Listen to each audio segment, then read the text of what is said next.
บรรยากาศยามแรงๆที่เมืองอนุวงศ์แขวงไส่สมบูรณ์ตอนนี้ข้อยอยู่ที่โรงแรมไส่สมบูรณ์วิวโดนเนี่ยทุกคนเลยที่ว่าบ่ได้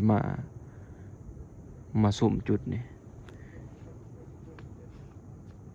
บ่อนนี้จะเป็นจุดชมวิวโรงแรมไส่สมบูรณ์วิวปัจจุบันนี่น่าจะปิดกิจการเลยทุกคนสถานที่โรงแรมห่างเลยเปื่อนเลยสมัยก่อนย้อนเวลาไปประมาณปี2020ประมาณ5 ปีก่อนโรงแรมนี่ยังสวยงามอยู่ได้แต่ว่ากลับมาเบิ่งภาพปัจจุบันนี้ป่าไม้รกร้ายเลยและมุมนี้ก็จะเป็นมุมที่สวยงามเวลาถ่ายรูปออกมาจะงามสุดเลยเพราะว่าได้เห็นตัวเมืองอนุวงศ์เต็มเมืองนี่ก็หอหลักเมืองท้องฟ้าสดใสทุกคนมื้อนี้พามาเบิ่งมุมสูงของเมืองอนุวงศ์เนาะแล้วก็อัปเดตโรงแรมไส่สมบูรณ์วิวให้ทุกท่านติดตามชมเบิ่งปัจจุบันนี้เป็นจังไดทุกคนเชื่อว่าหลายคนมาไส่สมบูรณ์ก็อาจจะเคยมานอนอยู่จุดนี้แต่ปัจจุบันนี้น่าจะปิดกิจการแล้วทุกคนเดี๋ยวสิพาทุกคนย่างเลาะชมเบิ่งตะกี้เป็นโรงแรมหรูได้โรงแรมอยู่จุดนี้คืนหนึ่งเหมือน300,000 ปลายบ่มีห้องน้ำสะดวกสบายสถานที่ก็ตั้งอยู่เทิงภูเลย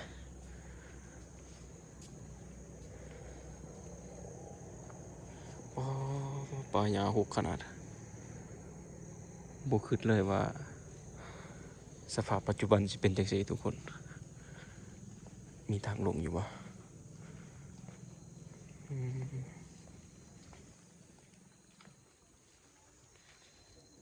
น่าเสียดายเนาะทุกคนเป็นสถานที่หกห่างแหละในเวลาบ่เท่าใดปีเท่านั้นอันนี้คือบรรยากาศหน้าโรงแรม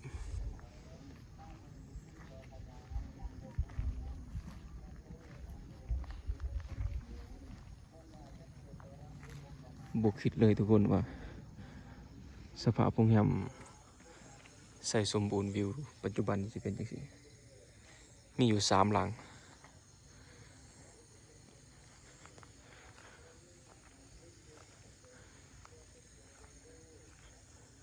ย้อนเขาไขประตูอยู่ก็น่าจะมีคนมาอยู่ที่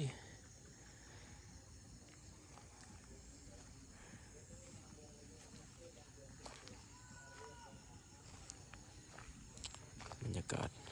แต่ว่าจุดนี้จักเขาเฮ็ดโครงการอย่างทุกคนเบิ่งนี่คล้ายๆแบบอาคารแบบสไตล์โมเดิร์นทันสมัยดีน่าจะเป็นโครงการอย่างจักอย่างบ่ติงยังบ่ฮู้เลยขึ้น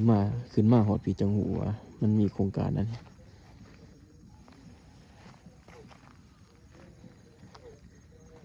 นี่เนาะโครงการเนี่ยจะเป็นโครงการอย่าง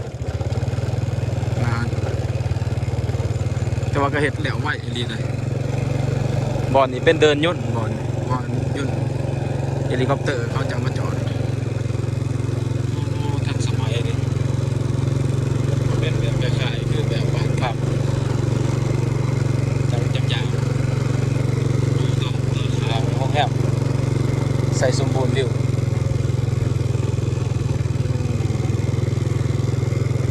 ยอด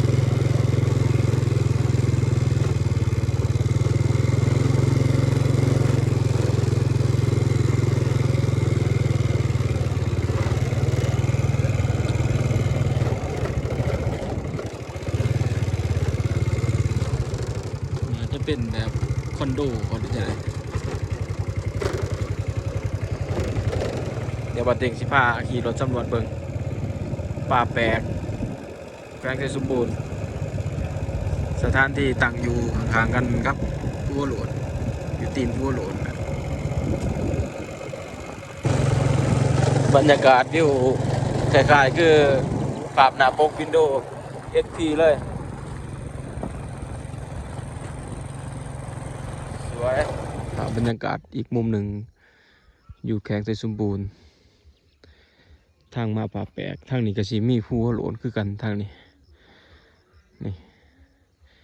เขาขี่รถมาทางนี้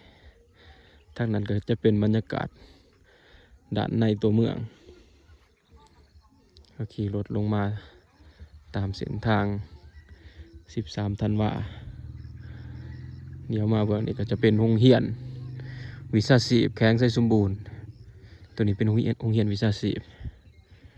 บรรยากาศโอ้งามเลยบอลนี่คักสุดนี่แหละทุกคนอันนี้เข้ามาหอดป่าแปลกแล้วอันนี้คือป่าแปลกเป็นอีกสถานที่หนึ่งมาถ่ายรูปก็โอเคอยู่ได้จุดนี้ก็ได้เข้าไปทางในจะบ่มีหญ้าเลยจะบ่มีหญ้าให้เห็นเลยป่าแปลกหรือว่าต้นสนทุกคนแต่ก่อนข่อยกับทีมงานก็พากันมาถ่ายรูปดินอยู่จุดนี้ก็ผู้ใดมาไสสมบูรณ์ก็มาเที่ยวภูโหลนแล้วก็อย่าลืมมาเที่ยวป่าแปลกกันเด้อทุกคนงามได้ถ่ายรูปมานี่ก็ได้แต่ว่าตอนนี้บรรยากาศมันแสงแดดบ่ค่อยมีแล้วเนาะแสงแดดบ่ค่อยมีแล้วก็บ่อยากงามปานใดเข้าไปถ่ายทางในก็ได้ทุกคนมันจะเป็นใบนะใบต้นแปลกมันจะเป็นใบแบบมันเป็นใบแบบเป็นใบเข็มต้นไม้ชนิดนี้ก็จะพบเห็นอยู่บริเวณเขตหนาวเขตร้อนแล้วบ่พบไม่เห็นบ่มีให้เห็นเลยแหละเอาสารมาปูนังหรือว่ามาปูนังอยู่พื้นนี่ก็คักก็งามคือกันกับอันนั้นก็ดีนะบรรยากาศนี่บรรยากาศทุกคนสวยงามเลยป่าแปลกเมืองอนุวงศ์แขวงไสสมบูรณ์อันนี้คือหมากนะหมากแปลก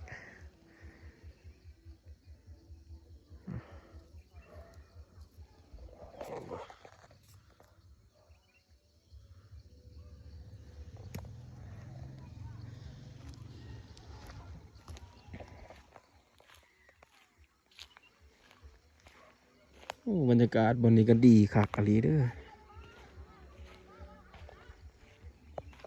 ด่านหลังภูโหลนทุกคนนี่อันนั้นคือจอมภูโหลนมีคนได้เห็นบ่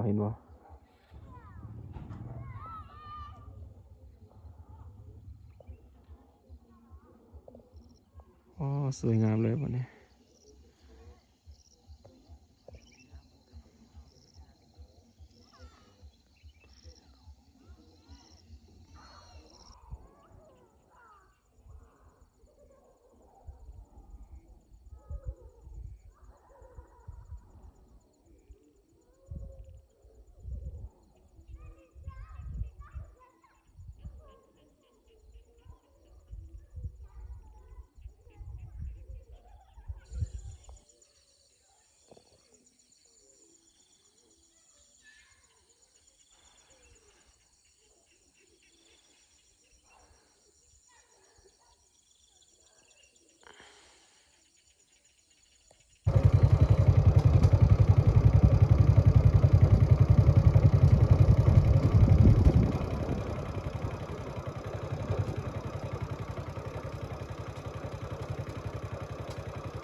กรุณาใส่เกียร์ต่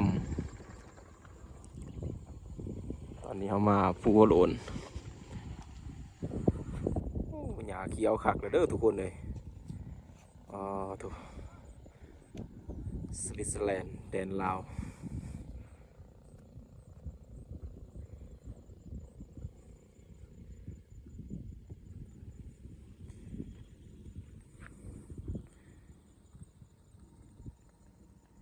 ยากาศแรงๆแสงแดดอ่อนๆตะเวนไก่สิตกดินโอ้บรรยากาศสวยงามขนาด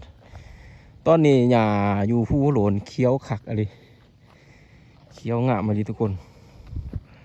นี่ถ่ายทุกคนเบิ่งได้เลยอู้งัวงัวงัววัววัววัวงัวงัวงัวมันตื่น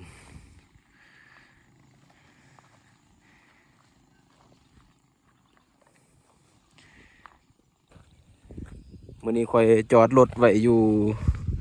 บ่อนขายปีขึ้นพัวโหลนแล้วเฮาย่างเอาบัดนี้ย่างเอานี่ถือว่าดีที่สุดเลย ออกกำลังกายยามแรงเดี๋ยวสิย่างขึ้นจอมผู้พุ่นแหละว่าเอาสิย่างหอดหรือบ่หอดจอมผู้เด้อมื้อนี้ก็มื้อวันอาทิตย์ของเดือนพฤษภามื้อวันที่4พฤษภามื้อนี้เนาะ4พฤษภาหัวขวกินหญ้าสบายสับมันสิกินเลยอยู่ตึกนี้อิ่มน้ำสำราญขนาด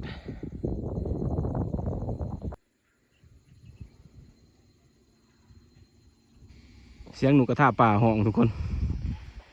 โอ้เฮาย่างเอานี่เฮาจะสัมผัสกับบรรยากาศภูโหลนแบบงามๆเลยอ๋ออันนี้เส้นทางที่ว่าย่างขึ้นมาจากบ่อนเขาขายปีภูโหลนอ๋อเขียวงามเลยเขียวแบบเต็มภูเลยทางด้านข้างเบื้องนี้จะเป็นทางขึ้นมานี่มื้อเช้านี่ฝนตกมื้อเช้านี่แห้งอะไรก็เลยเฮ็ดให้ช่วงนี้ฝนตกทุกมื้อเลยนะเฮ็ดให้บรรยากาศภูโหลนเขียวสุ่มเขียวขจีเลยนะบรรยากาศภูหัวสาง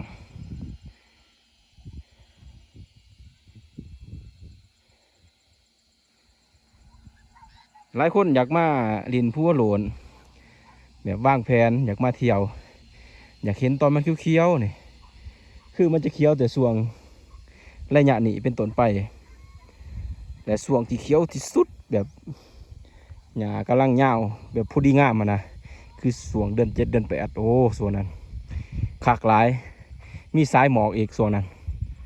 เพราะว่าฝนตกใช้สมบูรณ์เนี่ยมันจะตกเขาเดียวมันก็เศร้าเนาะเวลาฝนมันเศร้าแล้วมีสายหมอกเต็มเลยแถวนี้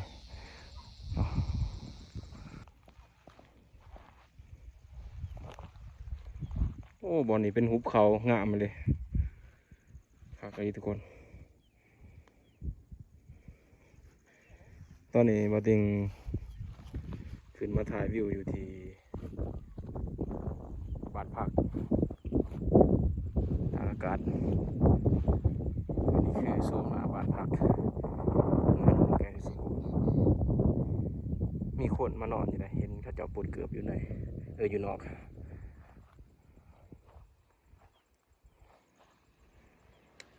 บรรยากาศยามแรงๆแต่เป็นไก่ชิตกดิน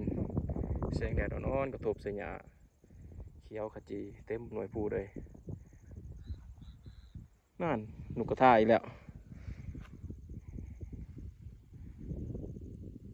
วันนี้ก็มีคนมาลินอยู่เขารถขึ้นมาจอดเต็มภูเลยเต็มภูโอ้ข้ากะลีมือนี่บรรยากาศดีเลยทุกคนสุดยอดเลยไปเดี๋ยวเรากับทีมงานสิได้ย่างขึ้นภูแล้วนี่ตามเส้นทางเลยตามเส้นทางเข้าขึ้นภูเนาะย่างเกี่ยวขึ้นภูแล้วก็ไปสุดอยู่จอมภูหน่วยทางหลังสุดท้ายพุ่นบอลแหลมๆมันเนาะไปเดี๋ยวทีมงานเราสีย่างถ่ายส้มแล้วก็เก็บภาพบรรยากาศให้ทุกท่านติดตามชมเบิ้งบรรยากาศภูโหลนแข่งไซสมบูรณ์ในตอนนี้เป็นจังไดบอกได้เลยว่าแสงแดดนี้งามเลยบรรยากาศผู้ดีงามเลยนะ แนะนำมาถ่ายรูปนี่ช่วงบ่ายๆประมาณ4 โมงทุกคนเพราะว่าช่วงนี้มันนานค่ำ5 โมงก็ยังแจ้งอยู่ตอนนี้เขามากกับ4 โมงครึ่งเลยงามเลยบรรยากาศบ้านพัก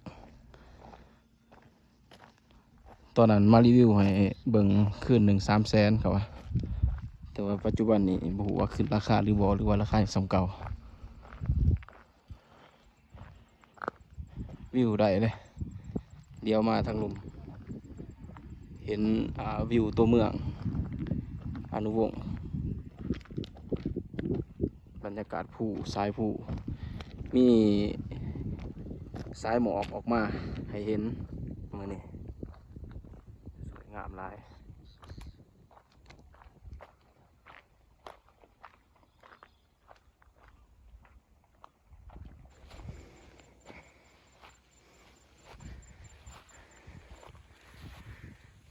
มองนี้ตะกี้เขามักมาแคมปิ้งเลยปิกนิกก่อไฟอยู่จุดนี้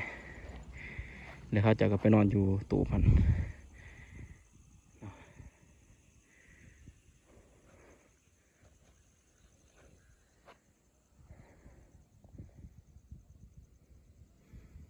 งามเขียวงามกระจีเลยไปขึ้นภูนะไหวอยู่บ่ไก่เติบด้วยทุกคนขามภูด้วยนี่แล้วก็ไปภูเลยไปอีกหน่อยนะขึ้นแล้วบ่เดี๋ยวย่างขึ้นเอาทางนี้บ่มีคนคอยเที่ยวอะไรทางนี้ส่วนร้ายเขาจะก็สิขี่รถอ้อมไปทางข้างๆครับแล้วก็ย่างขึ้นตรงไปเทิงภูเลยขอว่าแต่ว่าย่างมาทางนี้เลยวิวบรรยากาศจะงามกว่ามันได้วิวบอกเลยสัมผัสกับบรรยากาศจุดๆนี้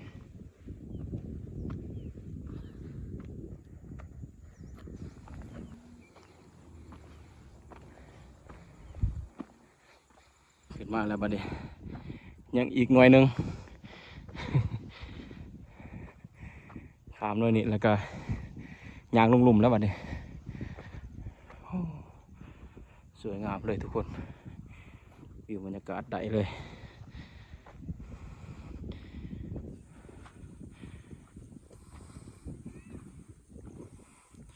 ท้องฟ้าเป็นสีข้ามมันนี่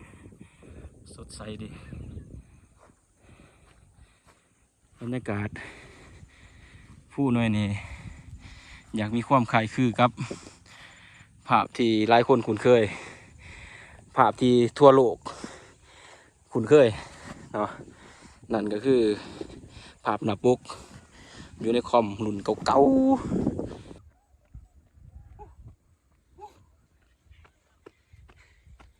อย่างเอาพี่น้องเลยแบ่งคือผู้เอาไปเดี๋ยวเขาสิขึ้นผู้เลยนี่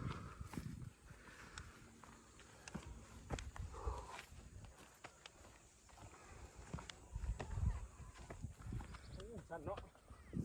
สั้นแล่นต่อโอ้ไว้ละ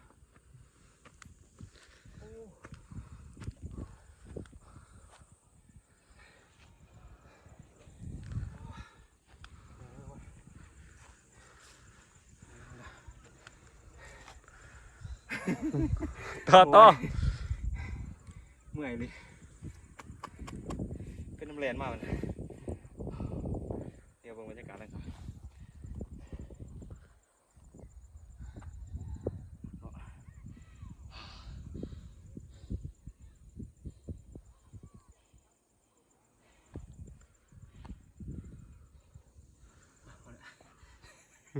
เมื่อยแห้งแล้ว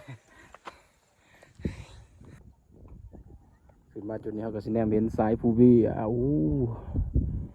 ภูบีมื้อนี้เพิ่นเฮ็ดให้เห็นเด้อมื้อนี้แต่ละมื้อแนมบ่เห็นได้มีหมอกบังเลย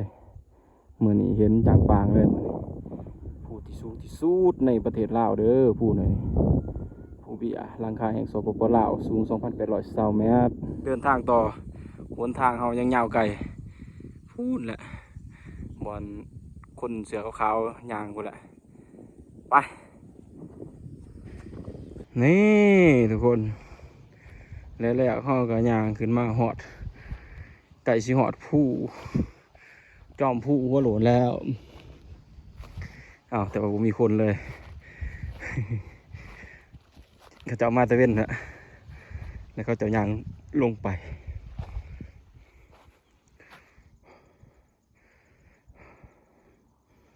โอ้เขียวขจีเลยเขียวเดี๋ยวสิไทยมุมถั่วผู้หัวโหลนให้เบิ่งเขียวเบิดเลยบ่มีบอลใดที่ว่าเป็นแดงๆถือว่าหญ้านี่ถั่วเบิดเลยหญ้านี่เขียวถั่วผู้เลยเขาเจ้าจูดแล้วมันงามเนาะถ้าเขาบ่จูดนี่จักสิเป็นจังได๋เลยหญ้านี่เป็นสีทองๆนั่นแหละนี่เขาทีมงานก็ย่างขึ้นมาฮอดละตัวจะได้คากบ่เนื้อร้อนได้ขึ้น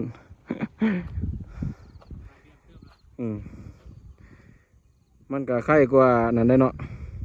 เขาไปแล่นแถวลำจังอยู่เนาะเขาย่างเอาแถวนี้มันแบบมันก็ได้บรรยากาศอีกอย่างหนึ่งเขาก็มาเบิ่งผู้เบิ่งคนแน่เนาะเบิ่งสภาพผู้โหลนตอนนี้เป็นจังไดหัวซ้ายน้ำจังหันบ่ค่อยมีคนไปย่างดอกวันนี้เขาก็อยากเห็นนักท่องเที่ยวคนต่างแข้งยังเขาจะมานะเขาก็อยากมาเบิ่งว่ามีผู้ใดแน่มานะ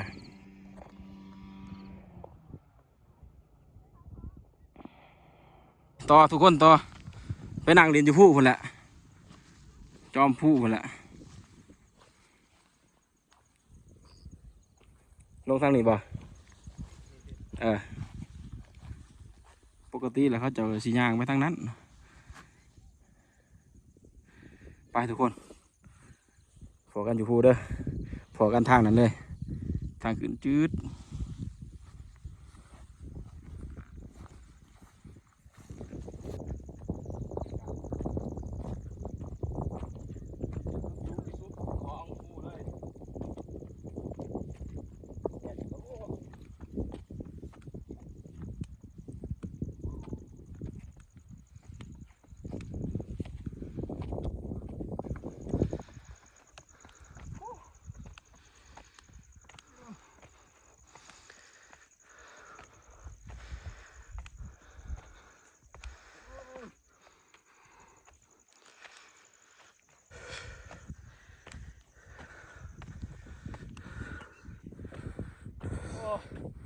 ไว้เว้ยตายพอแล้วพี่น้องเอ้ยไม่พอจอดเทิงแล้วหมดแล้วพี่น้องจุดถึงสูงสุดหัวโล้นตายแล้วเป็นอะไรแต่ว่าขึ้นมาก็คุ้มค่าทุกคน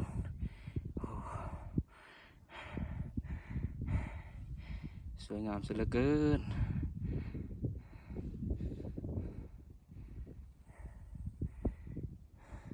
เบื้องนี้บ่มีคนขึ้นไปจะคนเลยเนาะทางนี้เนาะมันเป็นข้างแท้ๆแล้วตัวนี้ด้านหลังเบื้องผู้โหลนด้านหลังผู้โหลนทุกคนสูงสุดเลยนี่เข้ามาหอดนี่นะนี่คือจอมมันเป็นแป้นนี่ทั้งเธอมันสิมีแอ่งน้ำถ้าเจ้าคุดน้ำให้ควายกินควายมันสิมักขึ้นมากินน้ำคือบ่ลมวะหมอน